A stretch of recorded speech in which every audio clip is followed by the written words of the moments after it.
Hello. My name is Pat, and I am here to tell you about what was the Ming Dynasty.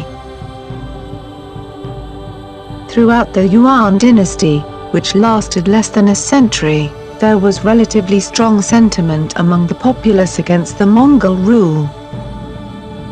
The frequent natural disasters since the 1340s finally led to peasant revolts.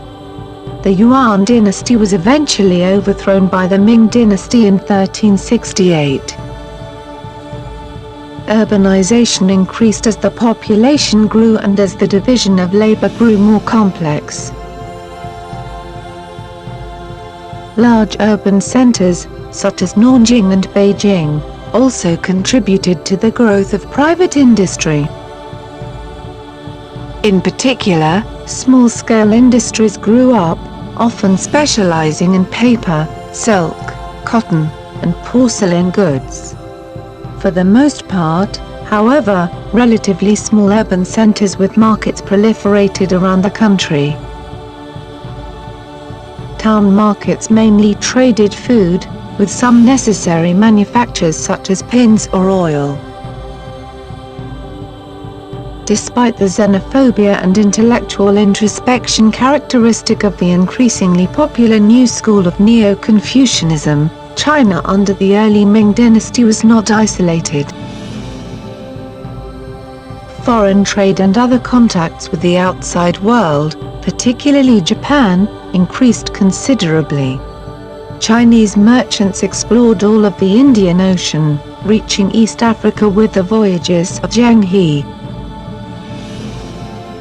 Yuan's Han or Hongwu, the founder of the dynasty, laid the foundations for a state interested less in commerce and more in extracting revenues from the agricultural sector.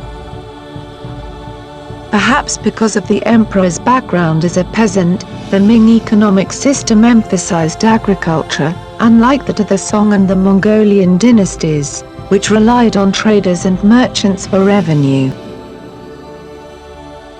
Neo-feudal land holdings of the Song and Mongol periods were expropriated by the Ming rulers. Land estates were confiscated by the government, fragmented, and rented out. Private slavery was forbidden. Consequently, after the death of Emperor Yongle, independent peasant landholders predominated in Chinese agriculture. These laws might have paved the way to removing the worst of the poverty during the previous regimes. The dynasty had a strong and complex central government that unified and controlled the empire. The emperor's role became more autocratic, although Yuan's Han necessarily continued to use what he called the Grand Secretaries to assist with the immense paperwork of the bureaucracy, including memorials, petitions and recommendations to the throne, imperial edicts in reply, reports of various kinds, and tax records. It was this same bureaucracy that later prevented the Ming government from being able to adapt to changes in society, and eventually led to its decline. Emperor Yongle strenuously tried to extend China's influence beyond its borders by demanding other rulers send ambassadors to China to present tribute. A large navy was built, including 4-masted ships displacing 1,500 tons. A standing army of 1 million troops, some estimate as many as 1.9 million, was created. The Chinese armies conquered Vietnam for around 20 years, while the Chinese fleet sailed the China Seas and the Indian Ocean, cruising as far as the east coast of Africa. The Chinese gained influence in eastern Mongolistan. Several maritime Asian nations sent envoys with tribute for the Chinese emperor. Domestically, the Grand Canal was expanded and proved to be a stimulus to domestic trade. Over 100,000 tons of iron per year were produced. Many books were printed using movable type. The imperial palace in Beijing's Forbidden City reached its current splendor.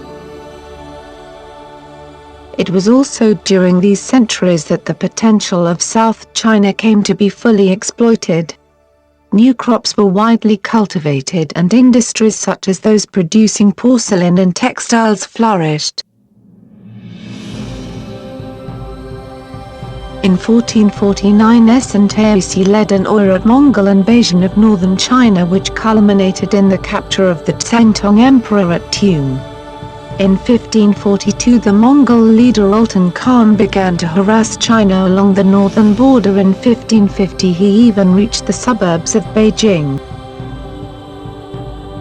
The empire also had to deal with Japanese pirates attacking the southeastern coastline. General Qi Jiguang was instrumental in defeating these pirates. The deadliest earthquake of all times, the Shaanxi earthquake of 1556 that killed approximately 830,000 people, occurred during the Jing Emperor's reign. During the Ming Dynasty, the last construction on the Great Wall was undertaken to protect China from foreign invasions. While the Great Wall had been built in earlier times, most of what is seen today was either built or repaired by the Ming.